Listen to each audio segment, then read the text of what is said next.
So hello and namaste guys, it's your friend Ashish and welcome back to my channel. So हजुर सन्चै हुनुहुन्छ होला and म पनि एकदमै सन्चै छु है.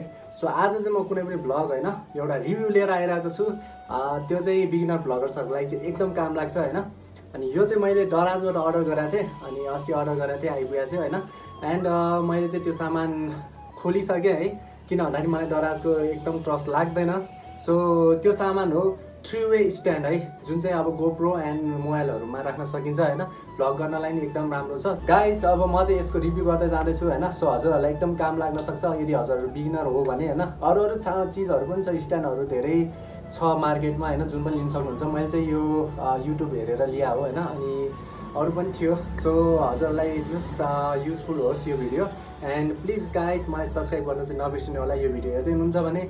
So let's move to the 3-वे स्ट्यान्ड है त.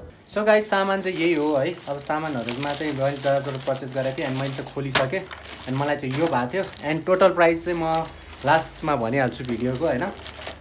सो मलाई चाहिँ एउटा यो दराजको प्याकेट आएको थियो जुन चाहिँ मैले फोडिसकेँ हैन, मैले अघि भनिसकेँ. एन्ड अब खोलेर हेरौँ है त मलाई के आएको थियो. सो यो दराजकोमा चाहिँ एउटा के नोटहरु आछ है यहाँनिर एन्ड म यसलाई खोलेर हेर्छु. सो यो हो 3-वे स्ट्यान्ड एन्ड बक्सहरु चाहिँ अलिकति यताउता भइसकेछ है. सो थ्याङ्क सो मचको एउटा कुपन आएको छ एन्ड त्यसपछि चाहिँ एउटा दराजकोमा मलाई चाहिँ यो पुरै प्लास्टिकमा कभर भएर आएको थियो जुन चाहिँ मैले खोलेर चेक गरिसकेँ है. यसलाई हामी साइडमा राखिदिउँ. सो हजुरहरूले पनि चेक गरेर मात्र लिनु होला है. हेर सो यो एउटा बट्टा आएको छ जुन चाहिँ बट्टा चाहिँ क्याचाकुचुक भइसकेको छ है. म खोल्छु यसलाई. ओके सो यसमा चाहिँ आइसक्यो.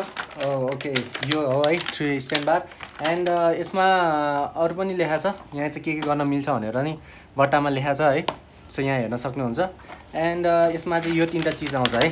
सो चाहिँ मलाई चाहिँ राम्रो लागेको थियो यो एउटा एन्ड यो जुन चाहिँ अब मोबाइलमा जुन पहिला आउँथ्यो नि हैन त्यो चाहिँ हामी उ गर्न सक्छौँ है. अब यसलाई चाहिँ हामी साइडमा राखौँ एन्ड यिनीहरू सबैलाई साइडमा राखिदिउँ. सो यो हो 3-वे स्ट्यान्ड बार है. दराजले फर्स्ट टाइम हैन एउटा सही प्रडक्ट चाहिँ मलाई पठायो एन्ड मलाई चाहिँ यो मन पर्यो हैन. यसमा चाहिँ हामी यहाँनिर एउटा लक हुन्छ है. मैले यो पहिले हेरिसकेको थिएँ. सो यहाँनिर एउटा लक हुन्छ एन्ड यो लकमा चाहिँ अब हामीले थिच्यो भने यो यसरी खोल्न मिल्छ है. सो यो खोल्यो एन्ड यो गरेर हामी यसलाई अझ बढाउन सक्छौँ है. सो हामी यसमा मोबाइलदेखि लिएर सबै अड्काउन सक्छौँ हैन, मिलाएर भिडियो सिडियो खिच्न सक्छौँ. यसमा चाहिँ एउटा यो की पनि आउँछ यो अब लक होला है. यहाँबाट हामी यसलाई लक गर्न सक्छौँ कुनै पनि चिज राखेर एन्ड यसलाई चाहिँ हैन यहाँनिर कहाँनिर हुन्छ यहाँनिर हामी यसलाई अड्काउन सक्छौँ है. लाइक मोबाइलमा हामीले पहिला अड्काउँथ्यो नि. अनि यसको राम्रो कुरा के छ थाहा छ, यसमा चाहिँ यो पनि छ क्या. हामी यसलाई स्ट्यान्ड जसरी हामी यसलाई खोल्न पनि सक्छौँ है. यहाँ हेऱ्यो भने यसलाई खोल्न पनि सक्छौँ है. अब यसमा हेर्नु त. सो यसरी एउटा स्ट्यान्ड हामी बनाउन पनि सक्छौँ. तर यसलाई यहाँनिर एट्याच पनि गर्न सक्छौँ जुन चाहिँ के हुन्छ त अब हामी यसरी यसलाई अड्काउन पनि सक्छौँ है. एक्सन क्यामेरा छ हैन. अब एक्सन क्यामेरामा चाहिँ हजुरहरू अब यहाँनिर एट्याच गर्न सक्नुहुन्छ. म यसलाई एकचोटि खोल्छु जुन चाहिँ अब एउटा एक्सन क्यामेरा भयो हैन जुन चाहिँ म युज गर्छु. अब यसलाई चाहिँ म यहाँनिर माउन्ट गर्न सक्छु है. लाइक यसमा यस्तो छ एन्ड म यसलाई यसरी होल्ड गर्न सक्छु. सो यसलाई मैले लक गरिसकेँ एन्ड अब हेर्न सक्नुहुन्छ हजुरहरू यसरी मलाई अहिले चाहिँदैन. सो यसलाई म घुमाएर भित्र पनि राख्न सक्छु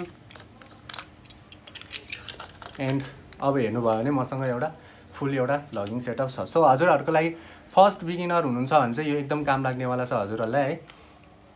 सो यसलाई लक गर्न सक्छु एन्ड यसलाई चाहिँ अब हामी जसरी पनि म्यानेज गर्न सक्छौँ है. अब यो छ एन्ड म यसलाई ह्यान्डल पनि गर्न सक्छु यसरी एन्ड ह्यान्डलबाट हामी यसरी भ्लगिङ पनि गर्न सकिन्छ है. सो यो भनेको चाहिँ हजुरहरूको लागि यदि फर्स्ट बिगिनर हुनुहुन्छ भने आई थिङ्क हजुरहरूको लागि चाहिँ एकदम काम लाग्छ. यसलाई चाहिँ हामी जस्तो ठाउँमा पनि हामी युज गर्न सक्छौँ है. अनि यसलाई चाहिँ मोबाइलमा पनि होल्ड गर्न सकिन्छ है. मोबाइलको लागि चाहिँ हजुरहरूलाई एक्स्ट्रा सामानहरू चाहिन्छ है जुन चाहिँ मैले लिइसकेको छु पहिल्यै. अब यहाँ गयो भने म यसलाई निकाल्छु मेरो एक्सन क्यामेरालाई एन्ड सो हजुरहरूलाई चाहिँ एउटा यस्तो चिज चाहिन्छ है. यो भनेको चाहिँ हजुरहरूको मोबाइल होल्डर अड्काउने है. अहिले चाहिँ मैले अब मोबाइल होल्डर यो मोबाइल अड्काइरहेको छु हैन जसमा चाहिँ म भिडियो खिचिरहेको छु. सो त्यही भयो त्यो कारण चाहिँ मैले त्यो देखाउन सक्दिनँ. तर हजुरहरूलाई हैन चाहिन्छ भने एउटा मोबाइल होल्डर किन्नु होला अनि यो एउटा चाहिँ मेनली किन्नु होला है. यो चाहिँ एकदम इम्पोर्टेन्ट छ है. सो हजुरहरूलाई एकदम काम लाग्छ. अनि यसलाई चाहिँ हामी यहाँबाट होल्ड गरेर हामी यहाँनिर होल्ड गर्न सक्छौँ यसरी एन्ड हजुरहरू यहाँनिर चाहिँ मोबाइल होल्ड गर्न सक्नुहुन्छ। सो हामी जसरी मोबाइलमा जसरी हामी यसलाई होल्ड गर्न सकिन्छ है। अनि अर्को कुरा भनेको यसमा चाहिँ यो पनि गर्न सकिन्छ, यसलाई तपाईँ पुरै निकालेर होइन डाइरेक्ट यहाँबाट पनि माउन्ट गर्न सक्नुहुन्छ हजुरहरू है। यो चाहिँ लक निकाल्नुपर्ने हुन्छ, जुन चाहिँ यो निक्लिने बित्तिकै ह्यान्डल पनि हुन्छ है। सो हजुरहरूसँग यहाँनिर यो राखेर हजुर डाइरेक्ट यसलाई चाहिँ ह्यान्डल पनि बनाउन सक्नुहुन्छ है, यसरी अड्काउनु पनि सक्छ। सो हामी यसमा के गर्न सक्छौँ त, यसलाई यसरी रेकर्ड पनि गर्न सकिन्छ है। सो यसरी हजुरहरू चाहिन्छ भने यसरी रेकर्ड गर्नु होला। एन्ड यसमा यो निकालेर हामी यसलाई अब स्ट्यान्ड पनि बनाउन सकियो है। सो हजुरहरूको लागि चाहिँ एकदम युजफुल हुनसक्छ, मलाई चाहिँ युजफुल छ है। बिगिनर हुनुहुन्छ भने चाहिँ यो एकदम युजफुल हुनसक्छ है हजुरहरूको लागि। सो एउटा स्ट्यान्ड हामी यसरी क्रिएट गर्न सक्छौँ है। सो गाइज हजुरहरूले हेरि नै सक्नुभयो होला होइन, मैले चाहिँ अब जति सक्छ त्यति देखाइदिइहालेँ। एन्ड त्यसमा चाहिँ अब एउटा दुइटा नराम्रो कुरा पनि छ होइन, जुन चाहिँ मलाई के लाग्यो भन्दा चाहिँ यो चिजमा चाहिँ होइन हजुरहरू जम्मा 500 ग्रामसम्म मात्र राख्न सक्नुहुन्छ है।